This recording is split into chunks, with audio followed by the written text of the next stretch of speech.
What's up, everybody? I'm Jared Younce. I'm Justin Younce. We are Reflektion. We're country music singers. Been doing it going on 12 years, and really proud of where we came from. You can find all of our music on iTunes. We're from the Great Pickle, Ohio. We're very proud to be from here, and I've planted roots here with my family, and it's just an amazing town to be a part of. So that's us. Well, we graduated from Pickle High School in 2014. My mom was a school teacher here in town, and we went to college in Dayton for audio engineering degrees. Got some smaller degrees in radio, video, a couple other things like that. We did do a lot of work prior to college, saving up as much as we could before we went off to college. Yeah. We still commuted every day and worked every day, but we worked at an aluminum foundry, did some landscaping, worked in some warehouses up until the day we left for college. The day we went to college, yeah. I'd say our first huge, our biggest thing that we did a lot of is within the arts is drawing. I mean, I drew tattoos for people. I mean, anything. We were both in college art class. Even though we were in high school, we were in the highest level of art. And I mean, our teachers when we were in grade school told us, this is what you guys are great at this. You need to keep doing this. And that was literally drawing. Not very good at painting, but we did some good drawing. What they didn't tell us we were good at was choir. Yeah, that wasn't the lack of. That was our downfall in the singing part of it. Yeah, that wasn't the lack of not being decent at singing at the time. I think it was just the lack of probably not being a good student. And it's funny that we make a living at playing music now, but yeah, we were always in music class if we had to take it. Yeah. And loved music class. Tried choir out when we were in the 7th grade. That was a no-go. And just wasn't a good fit for us and the teacher, and had to get out of there. But at that point, I think we had started playing guitar at 11, so we were already playing guitar then. Tell them about the first time we did the show and tell thing in grade school. Yeah, okay, so grade school, we had our teacher, Mrs. George, which we still talk to. Yeah. She's a fantastic woman. It was a show and tell, and I don't even know, a whole lot of people probably didn't even bring anything to show and tell, but we were proud about this. We made, if you guys have ever heard of Peter Frampton and his use of the talk box, we took apart our mom and dad's computer speakers and the ice tray out of a mini fridge. And a 7-Up bottle. And the top of a 2-liter of a 7-Up bottle. And duct tape. Some duct tape and a tube, and made our own talk box and brought that in. Yeah. I thought it went pretty well. Yeah, I played Amazing Grace on the guitar, and Justin sang into the tube. And I think this was in like 4th or 5th grade. Yeah. It's pretty genius. I mean, it was pretty good. It was a pretty cool experience, but I mean, I think it went over pretty well. That was the same teacher. We put a fake mouse on her piano before school started and got her with that one. Yeah. So she put up with a lot. She did, but she still talks to us. Yeah, she must have done something right. Still likes us, but I mean, ever since then, I feel like once we got older, we were transitioning between drawing art to hey, we'll sing, we'll play, and we enjoyed the craft so much that we'll never perfect it, but we turned it into a legit business. We have fans that come out, obviously started as our family, listening to us, in the basement, just be horrible probably. But, now we play, our biggest year was 200 and almost 20 or 30 shows, and obviously made a career out of it, and it has opened so many doors. I think the guitars that we have are like passports. They get us to every experience that we may not get as normal people. We are normal people, but I mean, the job that we carry with us every day has opened so many doors. Like I said, the guitar is basically like our passport, and it gets us into some cool stuff. We meet incredible people, organizations, charities, bar owners. We have been in the world's smallest towns and had more fun there than playing huge towns. I mean, it's it's incredible. Really has been a huge blessing. I think we started first when we were still in high school, drawing a lot and taking college art. We actually entertained the thought of doing like graphic design in college, and then figured out quick 2 reasons why we weren't going to do that.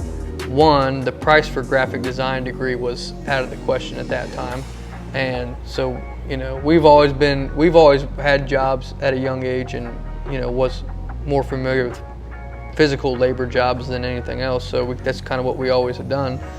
And the second reason was just we didn't quite fit in colleges that do those kinds of things. And the ones that we looked at, we did couple of college visits in Columbus and Cincinnati, and It wasn't a good fit. I just wouldn't have felt at home there. So those are 2 reasons why we didn't pursue that. And we actually didn't have any plans to go to school whatsoever. We were just going to start working.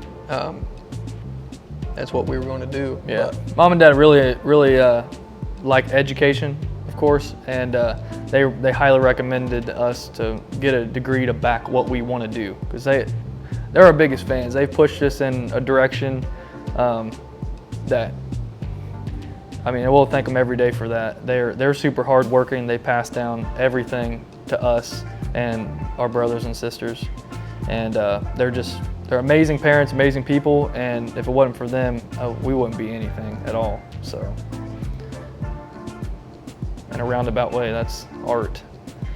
Paint that picture. So, our parents they've been hands-on for us as growing up as young kids, as far as we can remember back. I mean, my parents, we grew up in Candlewood and Pickwood in a real small house over there, and we have pictures of like us playing these like toy guitars and singing like Hakuna Matata on the coffee table. And our parents are such big fans. Like my dad, we have like printed out pictures of these, like he's shaking a maraca with like a 90s Bengals hat on And a mustache. and like he's shaking the maraca. We're having a good time. Like, and we moved out of there when we were 5, and so this was like 97, 8 maybe, yeah. So I mean, it's at that young, we always really loved doing music, and they've just been a big help. And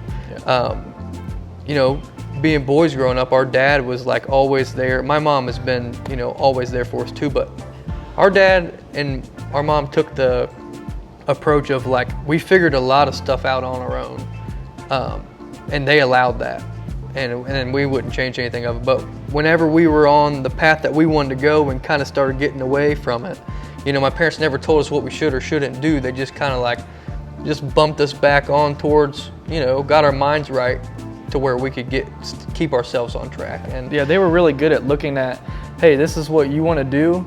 Well, we want to do everything that we can to get you there or make it an easier journey. But I mean, they didn't hand us nothing other than a roof and food and like a great upbringing. Copious amount of love. I mean, our parents, they've showed us how to be such a close family, and it goes beyond my parents, my grandparents, our aunt and uncles, our brothers and sisters. We all have the same relationship, a really close family, a big family that gets together for every holiday event. And we wouldn't have it any other way. Yeah, we keep that going, as we get older and have kids and stuff, and that's how we want to bring our families up too. And but yeah, I mean, at such a young age, our parents have been nothing but supportive and our biggest fans. They were there when we were playing at a bar every Friday, and they were the only people sitting out there. They were there when we've played to 5,000, 2,000, however many people out there. I mean, they've been on one spectrum to the other spectrum. Yeah. From when we played Heck Yeah on 25A to a country concert with thousands of people. They were there, front row, no matter what. And we appreciate them a lot for that. And they've showed us nothing but love and a fantastic upbringing. And that's probably one of the more comments that we get from anybody is that we must have really good parents just because of how we are. And it's true. I mean, it really is. And my parents do get compliments on having really good kids that are well behaved. So Must be doing something right. I'm taking notes. Well, we got our first guitars. I'll never forget it. It was plastic and it was green. It had a purple pick guard on it with all these purples like zigzags. It had real strings on it too. Real guitar strings, but everything was plastic. And it said Cool Shades. And I'm gonna Guess go what out- our first band name was? Cool Shades. Cool Shades. So it was cool, man. They plugged. It had the They plugged microphone. into the base of the microphone stand. So the microphone stand, the base of it had a speaker. So you could sing into the mic and play the guitar, and it'd come out of that speaker. It was all battery operated. I'm not sure how much mom and dad paid for those, but it is worth $1 billion because that set us into literally. That's why we're sitting on this blue couch right now. I mean, Side story with those, we did mess them up. We tied them to one dresser handle to the other dresser handle and tried to walk it as a tightrope. we have bunk beds, so that's how we got up there. Yeah, and It fell on us. literally fell on us. But I think we broke them after that. But I think we still had kept the guitars around. Yeah. Yeah. Well, and then after that, that long journey, we bought our first guitars. We saved up some Christmas money, and we went down to a place called Bill's Bargains here in town. It's not there anymore, but we walked in. We bought a $100 amp and guitar combo. It was a red and white Strat. New York Pro. It said New York Pro on it, and And an old Dean amp that had like dust on it, probably smelled like cigarettes. older than us. And that's what I played Smoke on the Water on, Sweet Home Alabama. I mean, I tried to tune it. I probably broke some strings on it, and I didn't learn everything on that guitar, but that was our first official guitar, I guess you could say. I mean, and it was pretty solid. I wish I could just have it back for something to hang on the wall, but Thing sucked. until then, we've probably owned 30 guitars after that, so I have a few laying around. But yeah, we moved into drums. Bass guitar. We've owned every type of instrument, and We my can play mom and every dad type have of put up interest. with everything. Yeah. I mean, they didn't get us bagpipes, but if we wanted them, they might have. They didn't really get us a whole lot of like, other than we've bought in every instrument that Yeah. we've wanted to learn how to play. I mean, from our first drum set that we bought at the same pawn shop. Yeah, we spent a lot of money there. Yeah. I mean, we would. Well, it was a lot of money when we were buying this stuff. A couple $100 here or $100 here for something that Yeah. we were like, well, we want to learn how to play the drums, and so we bought the crappiest drum kit you could find, and just went down there like every couple days to see if he had a pair of hi-hats. Then We went bought down it there the one next piece week, at a time. bought maybe a crash that he had laying around if he had any. Yeah. Bought maybe we had the cymbal but didn't have a stand, so we went down next week and got a stand. I mean, we just kind of like pieced it together a little bit. Yeah. Beat the crap out of them and learn how to play another instrument. So It was inspiring, man. We've always been two people that will figure, if we want to do something, we'll figure it out.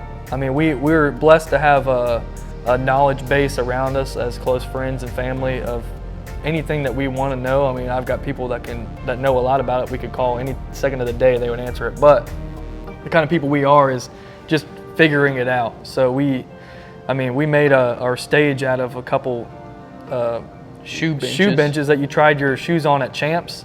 They went out of business here at the mall, and my uncle used to work there, so we had an inn. So we got two Champs shoe things with mirrors Metal on the benches. bottom. We pushed them together, and Stashed energy drinks in the side of them where you had the socks that you could use. yeah, and that was our first stage, and it was in our basement. It was kind of like low enough to where you might hit your head a little bit on the ceiling, and we rocked that stage up every We second made we could. curtains out of rug rat, Yeah. sleeping bags. Anything that we could do that would.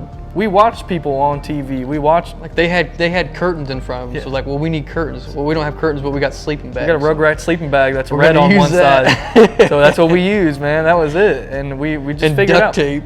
And funny story about those benches, we played a high school graduation party earlier this year, and it was at a gym here in town. And we walk in to the back room to use the restroom, and those were those same two benches. I'm sure they had passed a few hands, but those were the exact benches that we probably played our first paying show on, where my Nana and Papa gave us a couple dollars and some Mountain Dew, I'm assuming, and we played some, I don't know what kind of music we played, but we did something on those benches. And I wish I could find some photos of that stuff. But yeah, they are still floating around here in Piqua, Ohio, so I hope they stay. That's cool. That was cool seeing those. Actually, the guy that owns them now didn't know they had those side things you pull down. I was like, dude, we used to stash all sorts of stuff in there. I went down and pulled it down. He's like, man, I didn't even know they were even there.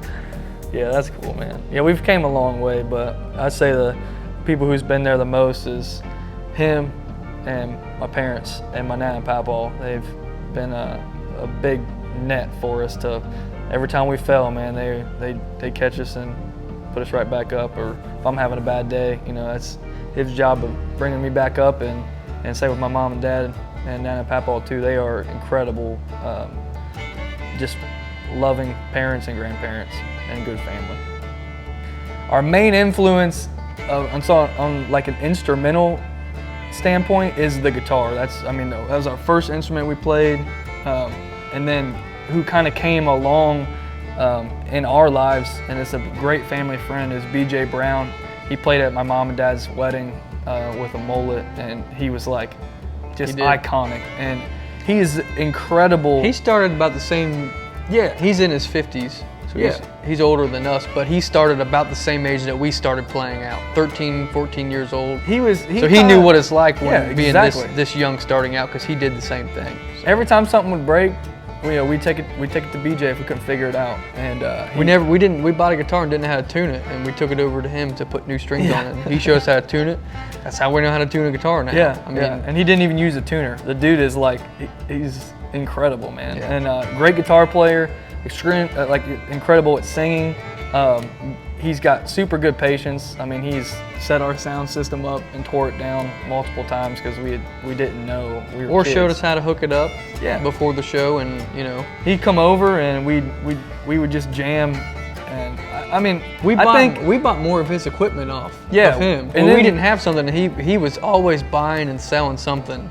So we're like, man, we don't have a PA system. We want to start playing at bars and stuff. And he's like, well, I'm selling a PA system. He said, just whenever, take a little bit of money you get from the show and just pay me kind of as you go. And, I'll let you know when we get it paid off. So. My first guitar that I spent like a lot of money, it was probably like $400 maybe, which was a lot of money back then. We used to play one night a week every Friday when we were 14 at a place called Heck Yeah.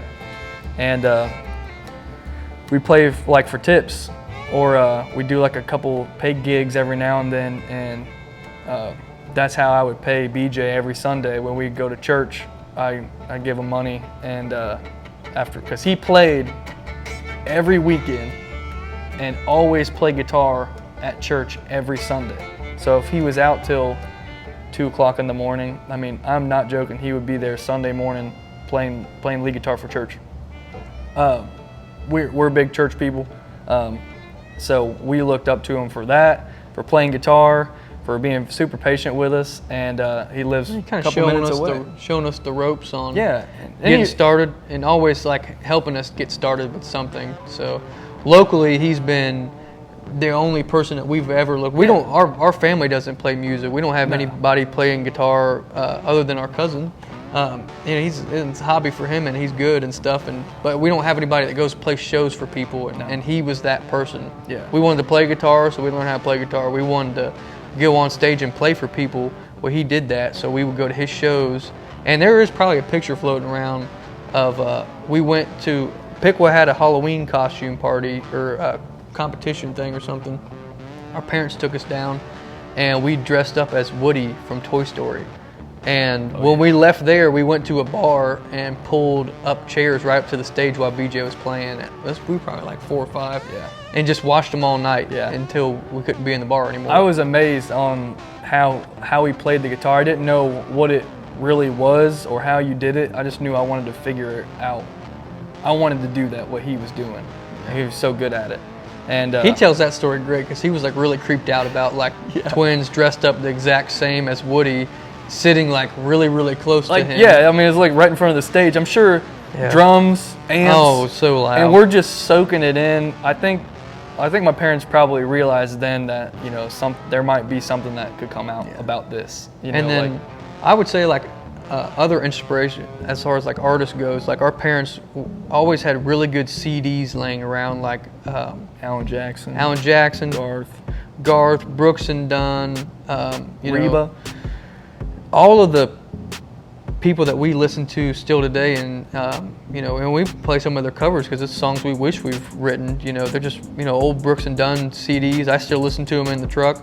That we would, you know, plug those in every once in a while and really listen to those, and just like, man, that's amazing. For one, it's amazing you can, like, we were like, we want to have our own CD with our own songs on it. So that was another inspirational thing that we could do, and you know, just the quality of the music back then when we were growing up, like that, the 90s country for us was like, I mean, we love the Hank, you know, we love all the older stuff too, but Willie Nelson, you know, it's the greatest. But it's like, just for some reason, the 90s country CDs that we would listen to when we were kids, it's just like, perfect. I love that. So that was a big influence for us. I mean, they have, and they're still in the same spot at my parents' house, and they have probably like a 1/4 inch dust on them, I guarantee it. But I do have one in the truck. Got an old Garth CD in the truck. Still jamming it. There you go. Yeah, I think 90s country is our biggest influence that we listen to, and artist goes, I would say Brooks and Dunn. Yeah, You just can't beat them. No.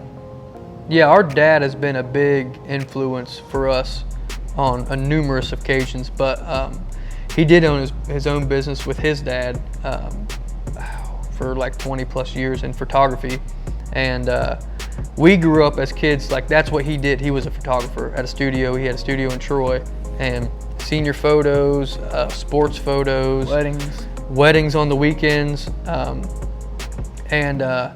so we grew up with him doing that. And one distinctive memory that I have is every time we were like sick and couldn't go to school, my mom was a school teacher and nobody was home to watch us, so we would go to work with my dad and hang out in his office, and he had a VHS. Yeah, there was a video store right next door, so we would go rent like Treehouse Hostage or like an old Jackie Chan movie and like watch it on VHS, you know, while my dad did photos and stuff. And this was back when you developed the ink. It wasn't like there was no like you dipped it in the water. Yeah, there was a black. Our Uncle John did the black room back there, and then, you know, he did it for so long. He started then moving into the digital stage, and you know, my dad's very adaptive. Extremely adaptive. He always made sure that stuff was taken care of, and then you know, you do film for so long. When his dad was doing film, Polaroids or all of that stuff, and then you know, you move into the film, which was kind of new, and then he was still in the industry when they started moving to digital. So then he had a printing station, which was another building connected to it right next door. Yeah, he's extremely good at adapting into newer stuff. Like he probably better than we are. He knows more about computers than me and Justin do combined, guaranteed. Yeah. I mean, if not, he can figure it out. But he owned his own business for 20 plus years, and when we were first starting our business in the music industry, you know, he's set that stuff up and ran it for so long. His knowledge base was about as good as we had us around, you know, as far as, you know, somebody to turn to on you know, any kind of advice, what we should do. How to reinvest, you know, how to properly do things. We have employees and everything, and you know, and I don't think we would have got that far on the business side of things without him, really. No, he's incredible. I mean, he's super hard working, very independent, and a go-getter. Every day, every morning he goes and gets it. I mean, and he's passed that down to us. He dropped us off to school in grade school and always gave us like a little bit of pep talk before we got out of the car and everything. And he's been like just pushing us nonstop. I mean, he wants us to be the best we could possibly be, and go as far as we want to go. Yeah, if we wanted to do it, he'd make sure he could do anything, you know, to help us out just a little bit. He would do it if he could. I mean, I'm selling my car right now, and I had one sign in the window, and he was like, I went out and bought you 4 more. because I didn't think people could see it from the street. I said, it's the best $5 I spent, you know, so if that helps you guys out. It's just like, it's always been something like that, you know, anything, anything. But yeah, he showed us how to run a business, how to take care of a business, how to grow it. You know, set us up for paying taxes on everything. And not very many people know, but our Reflektion band it's a legit business. I mean, it's a source of our income. We've been a business for years, and we take care of our employees. And I mean, it's a growing business. We're still growing. With our new music, we reinvest back into cutting more songs in Nashville, buying more equipment or bigger trailers, and our dad's been a huge part of that, of just growing the web of, you know, we didn't really need much when was just us, you know, but every time our band grows or our fan base goes, I mean, we need more sounds, we need more lights, we need a better T-shirts. He's sold so many T-shirts and CDs. Yeah, greatest merch guy on the planet. He gets it out there. Yeah, so that's my daddy. We're just really personable people, and we don't hold nothing back. I mean, yeah, whether it's an open book for sure. Yeah, whether it's a funny comment on something or like knowledge that we have from doing it, we're the first people to share it. You know, a lot of people want to do exactly what we do and have no clue how to get there. You know, and then they have some great talent. But they might not have a super strong support system like we had, or they don't know what chances to take or anything like that. And we don't know it all. I mean, we've been doing it for going on 12 years. That's a decently long time, but we figure stuff out every day. We'll share all of our 12 years of experience to anybody. Yeah, I mean, if it helps them out some, then, you know, we feel good about ourselves from that. That's what it's all about. I mean, people helping other people out if they can. Because we wouldn't be here if it wasn't for, you know, like the BJ Browns or my dad or anybody who developed a business or their own knowledge about something that they were passionate about, saw a couple young people who are passionate about the exact same thing, and let us read the book. I mean, honestly. We've had people even like growing up, you know, let us on stage on their break and play a few songs, 3 or 4 songs, and that we felt like that was the best thing ever. So I mean, you know, we have buddies come out. I mean, our friends play music, so it's a rare night where we're not playing and they're playing. We can go out and see them. Yeah. And if we're not, we try to. It's the same thing with them. If they can't make it out to our shows, but you know, our buddy Cody, you know, he opens up for us when he can, and I love playing shows with him. He moved down to Nashville and he's writing some really good songs down there. But you know, I could never watch him and he could never watch us because we were always playing. But the opportunity for us to put on a show and need a great opener, and he could do it. Oh yeah, so excited. So we've put him on stage, and he's put us on stage with him too. I mean, being further down south from where we're at. Yeah. And you know, it's just all about finding like really good friends that want the same thing, supportive. You know, finding your niche and finding the friends that are in that same niche and that want you to do good. Yeah, we're all rooting for each other. And I think another thing, we're very grounded people. I mean, we're just a couple rednecks. We like singing country music and hanging out and throwing back a couple and just being who we are. I mean, I'm the same person every day of the week, any time of the day. So we surround ourselves with the same amount of people that are the same as us, and it just works that way. We're all rooting for each other. We all want the same thing. It doesn't matter who gets there first. It just matters that we all get there. And one thing that we do, you know, our mom was a school teacher. We still play at her class, like in her classroom, and we have these like 2nd, 3rd graders like wondering like what a capo is, or what are we doing when we're playing the same string like 5 times trying to tune it, you know. So we tell them, this is how you tune a guitar, or this is what it sounds like when it's not out of tune, or it could be something like that makes a difference. Like, yeah, I mean, you know, I'm not quite sure. I don't really remember, but I don't know if anyone came in and did that in our classes. No. And you know, it worked out fine with us. I mean, we figured it out. But I mean, to be in a chair way too short for a grown man to sit in, and you know, be in front of all these people who just are hot, sweaty, just came in from recess, and here we are sitting in a small, tiny chair, playing a couple songs And that they might have heard on the radio or their parents listened to, and we just made their whole year. I mean, it's And the conversations we get after that, they're like, you know, my uncle played guitar and he played that Leonard Skinner song or whatever. You know, that's what we live for.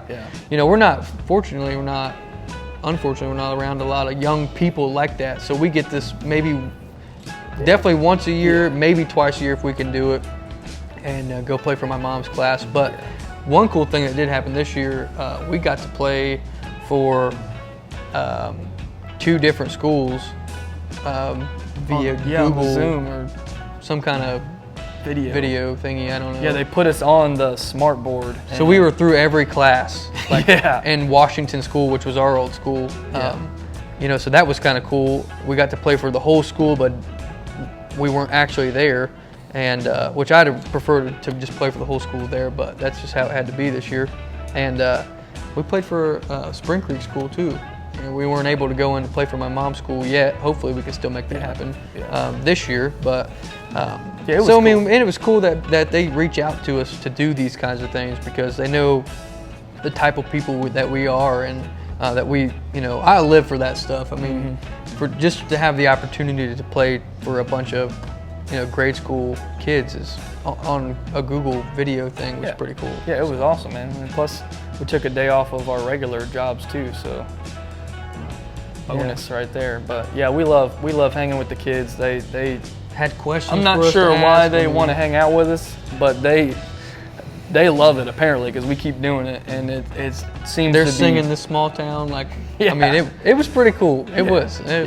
Just when you think you may not be making a difference, like we get opportunities to do stuff like that, and it's humbling. You know, extremely humbling. It makes us want to try better and do better, you know, for ourselves, because we, you know, people are watching. And we don't even feel like, I mean, a lot of knowledge has been handed down to us, and I don't feel like I have to give anything to anybody. I just want to. I want to see a kid's face light up when they hear some riff from Guitar Hero that their older brother used to play or something like that, or, you know, a song that their dad or uncle played in a band and whatever. I mean, there's something about those moments that are just as fulfilling as being on stage, you know, in front of a lot of people. You get the same thing out of it, and it's 2 totally different spectrums. I would say we were working, we were unloading freight for Meyer Distribution at that time. I think we had quit maybe in like April or something.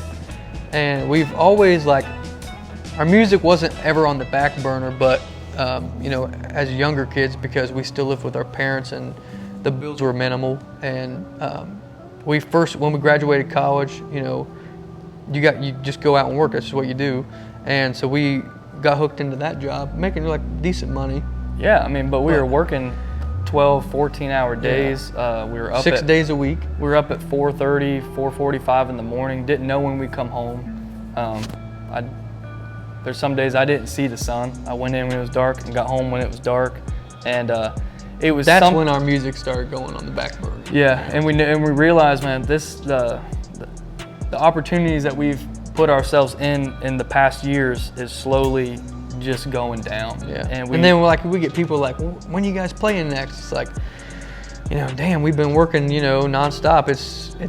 It was tough, right? You know, we just felt like that's what we needed to do. And I think that, you know, some people would be like scared to like quit their job that they're making good money at and like go do music full time. And it is scary, but we know our whole support system, and it's rock solid. But I almost think it was a breath of fresh air when we did that, because it's like I felt like we really advanced far when we did that. The only day we got off was Christmas in a whole year, and Christmas was on a Sunday, and we didn't work on Sundays anyway. So we literally, I mean, it was like every day we missed the Thanksgiving. It was our life and our people around us who have poured everything that they have into us, and we just couldn't give any of that back. So it was like the people that watched us play weren't watching us play. You know, our family, we were missing family time, and You know, and that's what we love being around a family. So that's what it's about. I remember, you know, like debating getting home so late on Friday nights for shows that like sleeping in the parking lot at work to get a few hours of sleep. Yeah. And then going into work, because if we had to drive from, you know, Columbus or Dayton or something, you know, and then make it home and then drive back down to Tip City for work, it's like we could get it, you know, an extra hour or so of that was sleep. everything. And that was like, it doesn't sound like much, but dang, that was like, gold when you didn't get much. But yeah, so one day Justin and I were like, we got it. There has to be a change in either our job or we don't need one, you know. And like I said earlier, we're always two people that will make anything work in any circumstance. And I would never look back. I mean, getting out of there and being self-employed and just going through all the obstacles to be a legit business and showing a legit income and just all the support and love that came after that was incredible. I mean, it was like, it was seriously one of our best decisions I think we've ever made together. We never looked back on doing that. And we put our 2 weeks in, and we booked we booked any show that came in. We booked it. We did 2, sometimes 3 a day. We drove every Tuesday. Old folks' homes. Yeah, we played in old folks' homes, bars, restaurants. I mean, we played for a dinner crowd. We played for a bar crowd. I mean, we played any day of the week for anyone that would listen, who would hire us. We drove every Tuesday to a dive bar in Columbus, and I mean, we didn't make a bunch, but we made a bunch of friends. Oh, yeah. And those same people. We still go back there today. Yeah, when we just played in Columbus, and people who watched us there on a Tuesday from 11 to 2 a.m. on a Tuesday would still come out and watch us. Yeah. And I mean, one thing leads to another, and I believe that was a huge blessing for us, is to get out from underneath that and do what we were super passionate about. We were at a good age to where we could really still do that. Yeah, we could at least give it one hell of a try. Yeah. And I think we did. I mean, you know, we did that for a couple of years, just music solely. I mean, we always did like some side work and stuff here and there, mainly because people needed help doing the work. We just love work. I mean, we love working for ourselves. We like to just work. We baled a lot of hay. I mean, we did whatever we could. I mean, anything. Yeah. And then, you know, from playing that many shows and like striving so hard to make it happen for us, and you know, like our goal was, when we first started doing this, was we want to take care of our family. We want to have the house we need, the cars we need, and our family taken care of. We don't want anything that we don't need. To us, like, that's making it. Yeah, I mean, we make it when we can keep food on the table and, you know, keep the bills paid by playing music. That's what we have always wanted. That's where we wanted to take our music. If it went above and beyond that and we're selling out arenas, I would definitely take that. But if we could do that and do something we love, and you know, we really felt like that, you know, that we had made it at that point. Oh, and then, you know, the 2020 happened, and it went from playing over 200 shows to, I think we played like 50 or so shows that year. Some of those, I mean, weren't even, I mean, we couldn't say where we were playing. I mean, but we played. Yeah. I mean, it was devastating. I think, you know, mentally, like, I lost a little bit of my purpose, is to play, sing. I wrote probably more songs than I've ever have, and we found ways to keep our mind sharp, our talent sharp, you know, and even getting back out there, no lie, I mean, we forgot some words to like original music. I mean, it hit us hard, man. Like, I mean, it was like I had to listen to my own album, like on my way to relearn everything. On my way to work, because this is, I mean, you know, we did a lot of shows, we did no shows, and Justin and I, you know, he was having his daughter, and you know, I was moving to Springfield. We're like, we got to figure this out, man. And the only thing that we've done our whole lives is work. So we started our own contracting business, and man, like I get emotional talking about it just because we've always made things work. It's always been me and him, our family, and you know, we've always figured it out and done anything that we could possibly can to keep each other working close and our family, and that's the most important thing, you know, that we have, and we'll always have that, no matter if we're selling out arenas or, you know, laying a floor in someone's house. I mean, the love and support will never change in what we do, ever. So we started our own contracting business. You know, we work in new construction homes, we do remodels, we work the saw, we trim out, and our papa showed us how to work a miter saw at a super young age, and gave us a hammer, and he gave it. We borrowed tools for him. We couldn't even afford tools. I mean, I didn't even own a screwdriver set when we got into this business. like that was like literally just a couple years ago. I mean, like we never had. We always did music, or we always did you know, warehouse or other laborious work, and was, you know, it was like, oh, we fixed up a few houses with our papa, and can we do that? I was like, well, we can, you know. But actually, my nana went down to a business here in Piqua, and, you know, he was like, hey, I'm looking for some help to, like, help me flip some houses and stuff. And, you know, she knew I was having a daughter, and, you know, we couldn't play any shows, so there goes that income. And, you know, Sarah was still working full time through all of this, which thankfully, and, you know, so I was like, well, you know, we still need to put back money. We were trying to get out of a 1-bedroom apartment. We're having a kid, didn't have a house.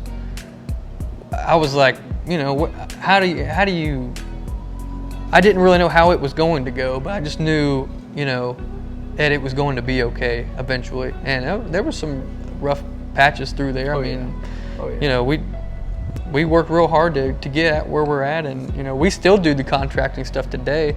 He's getting married, and, you know, we just knew we're playing music on the weekends, and, you know, doing stuff like this during the week. We can still do that. We make good money, and I've got another kid coming in February, so, you know, yeah, surprise. Yeah, find out on Friday if it's going to be a boy or girl. So that's, you know, we love our family. So the fact that I'm having my own family right now is just, awesome. I love that. And, you know, Ella's been able to come to like a couple of my shows. You know, we're up there singing. It's like, it's cool. And she's not gonna remember it right now. She's a year and a half, but it's like, I look out there and it's just like, you know, I get emotional thinking about that, because it's just like she's watching her dad up there. I'm more importantly, I'm watching my daughter out there, and I love that, you know, and I hope maybe she can, you know, she might want to be, you know, a singer or play guitar or something like that. And, you know, if she wants to do that, and it's cool. It's really cool. Yeah. So it's cool. I've never done that before, so it was like breathtaking the first time it happened, you know, for me, that you know, I saw my daughter at, like, on stage, and she'll never remember it, but it was probably one of the coolest things that I've done. So I'd say one thing that 2020's taught us is never take for granted.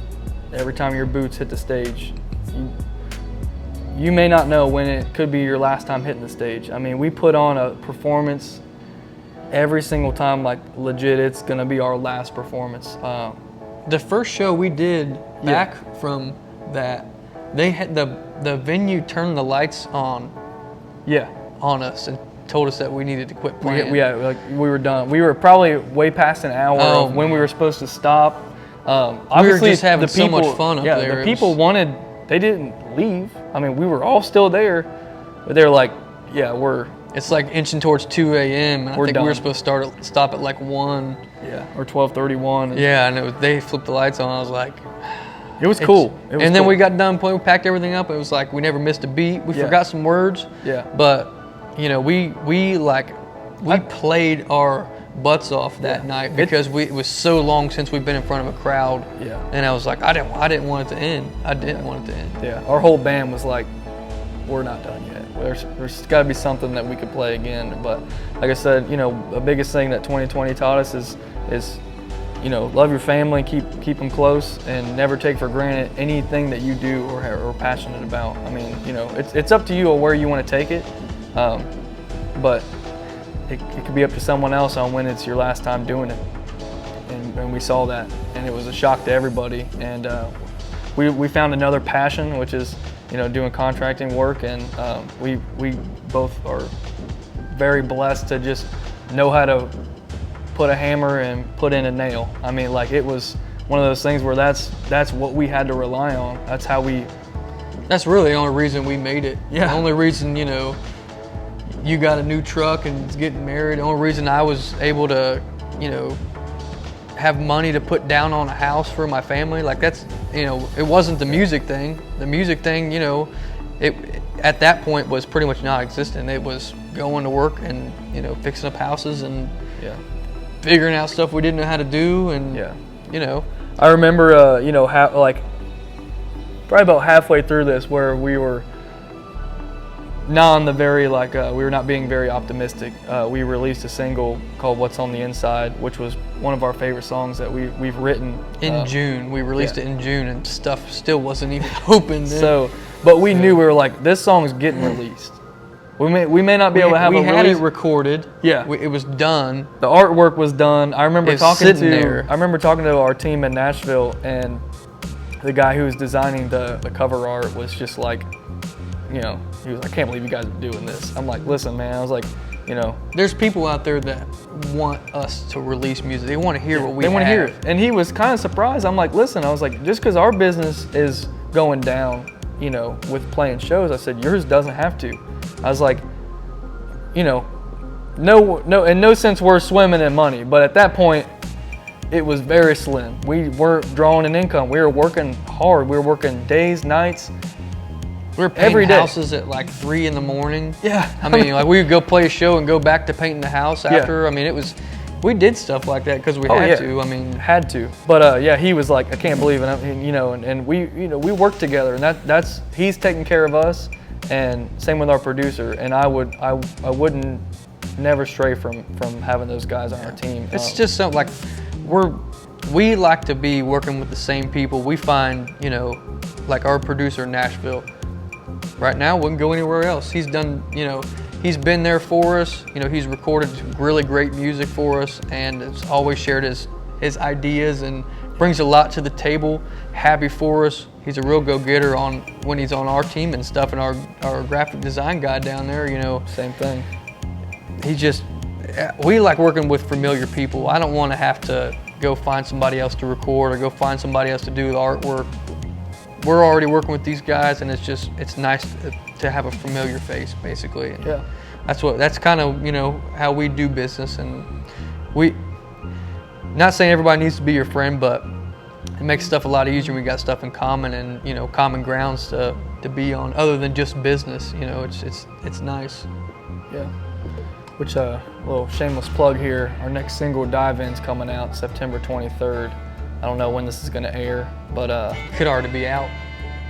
Could already be out, and hope you're enjoying it if it is. But you know, we worked hard writing that one. If you haven't heard it, go download it. We worked hard on that one. Buy it. It was good. It was a good song. But I'm super excited to release that one. So I think we did all right on that one. Well, becoming a family man for me personally was, for one, it was life-changing. We were fortunate enough to do some really cool things through our music, play all sorts of really cool shows. But I think watching my daughter being born and being a whole part of that whole experience was 1,000 times better than any stage that I've ever been on in my whole entire life. And you know, becoming a dad, you know, I was so fortunate. We were so fortunate to have our dad, you know, every step through our life, and still to this day still have him. And so when Sarah and I figured out we were having our daughter, you know, I was freaking out because didn't know nothing about any of that. But couldn't have picked a better partner. She's hands down the best mom in the whole entire world. She's the whole reason why I can still be on stage on the weekends, you know, work during the week, because she takes care of our daughter. And so, you know, without her, I wouldn't be able to do what I love doing.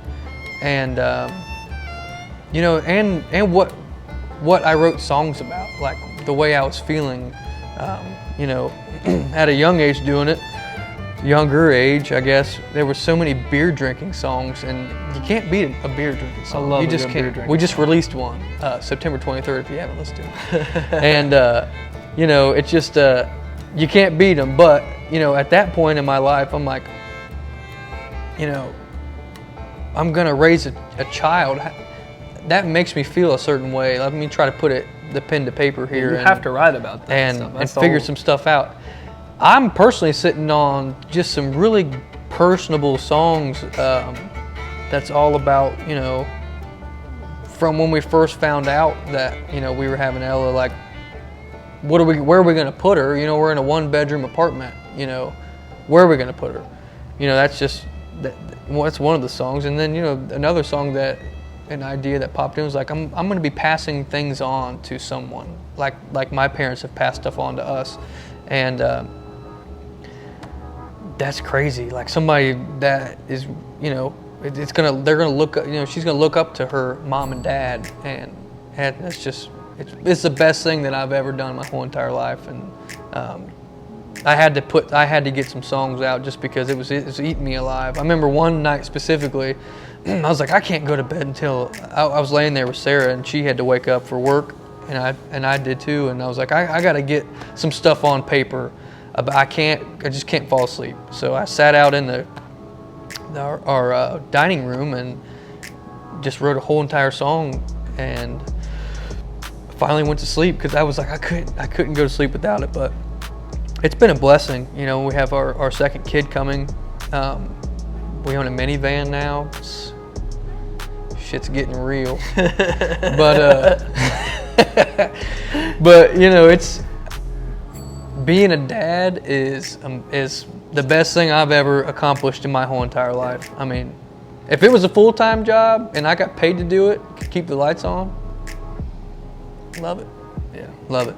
I'm getting married October 2nd to the hottest girl on the planet, so I cannot wait for that. I'm gonna have to argue that one. That's fine. We can debate that later. But yeah, I mean, you know, our mom and dad they're still together. They've been married a long time, and same with her parents. And we were growing up around lots of married people who was showing us how to love our significant other the right way. And you know, everybody's different, but you know, I love my parents. They still hold hands when they go out, still open the car door for each other. I mean, I do those things for Morgan when I can. And so yeah, I'm getting married. He's had a couple kids, and me and Morgan just got our second house. So a lot of big stuff in our personal lives that maybe y'all don't know about or keep up with or anything. But you know, we love it. We love being around. I love hanging around his daughter. I'm the best uncle on the planet. I'm the best uncle on the planet. Yeah. And so yeah, and he's my best man at my wedding, and I literally would not have anyone else standing that close to me the day I get married, ever. I mean we're literally with each other like at least 6 days a week, 7 days a week, most of the time. We work every day on our construction stuff. We play shows every weekend.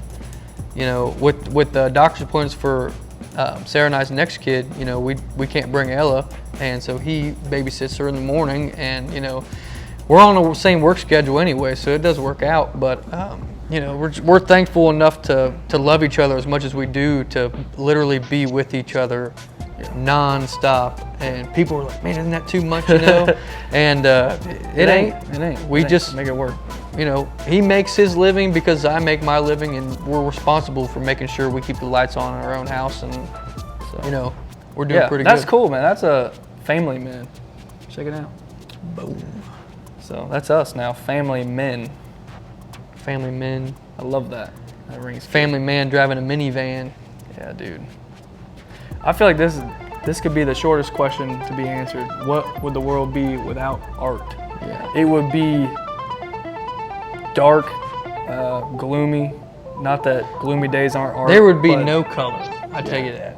The things that bring joy in life, 99% of the time, is art. Man, it's songs I hear that makes me feel or think a certain way. Getting your mind off of something, maybe. Yeah, you can say, and that's what we love about country music, man. We can speak our minds and say what's on our heart, and our fan base and the people that tune into our music. they like that. They like that a lot, and maybe our songs impact them a certain way. So without art or anything that has to do with art, photography, video, dancing, drawing, any of that, people depend on that to get things off their mind. And we just saw last year that when you don't do that, my fiance, it works in mental health, and when the gyms closed and the people weren't playing their shows, people weren't going to shows, I mean, that's how people express themselves. And or they escape from something that's really bothering them. So when you take that away, that's pretty much what it's like to not have art. I mean, a lot of sad people out there who 2020 was like not having art. I mean, that's for us pretty much. We couldn't go on stage and express us and play our songs in front of people, having fun, and having everybody under the same roof at the same time, when they're at one of our shows, and not having to worry about nothing but having fun. Yeah. Like that's what we missed. People are like probably sitting at home not having fun. It's like, well, what would we normally do? Well, we'd probably go out and see a show. Maybe it wasn't us, maybe it was somebody else, another artist or whatever. At that 3 hour and a half show that we were playing, people, you didn't have stuff on your mind. You were just there to watch, be entertained. We did our job as fans. You didn't have nothing to worry about but having being a good time there and having a good time. And man, I couldn't imagine life without that. Yeah. I mean, I wouldn't be happy. That was pretty close of I'd probably be grumpy all the time. Yeah. More than I already am sometimes. I would say 2020 was about, in our shoes, literally not having art. That was stripped from us pretty aggressively. So that was rough. But I think that's about what it would be like. It would suck. Empty, super empty. I'd first say the sky's the limit. If you want it, I believe that it's possible. I mean, you might have some really big obstacles you got to figure out. If they believe it, it's possible. You have to believe it. If you don't believe it for yourself, then it's not going to happen. You're not doing it. You can't. People don't make stuff happen for you. There's people there that can help you, but bottom line, if you don't want it to happen, it ain't going to happen. So if you want it, you got to go out and get it. Yeah. Nobody's going to hand it to you. Yeah. If you're passionate about it, I always do something you love. You never work a day in your life. And we've been fortunate enough to find two things that we love, and it's both work, but we don't feel like we're working while we're doing it. And anyone can do exactly what we do. I mean, anyone can. If you want to do it and you're passionate about it, nothing can stop you. So just go out there and be passionate about it, love what you do. Give it an honest effort every single day. And build a support system that's going to hold you, because it's not easy. If it was easy, everybody would do it. And be yourself. Yeah, and don't fake nothing, because people will find out about that for sure. So try hard, believe in yourself, and be who you are. You're going to attract good people and people that are going to help you along, and maybe give you a leg up on some stuff that you can't do completely by yourself. But don't be scared to lean on others for knowledge, who are already doing what you want to do. I mean, that's how everyone learns. It's a good way to learn. A quick way to learn is to make a mistake. You learn really quick from that. Yeah. We made a few of them. Just because you lose doesn't mean you didn't gain a little bit of knowledge. Yeah. So don't be afraid to try something new, and also get back up when you fall down. It'll all work out in the end if you got a good support system and you're super passionate about it.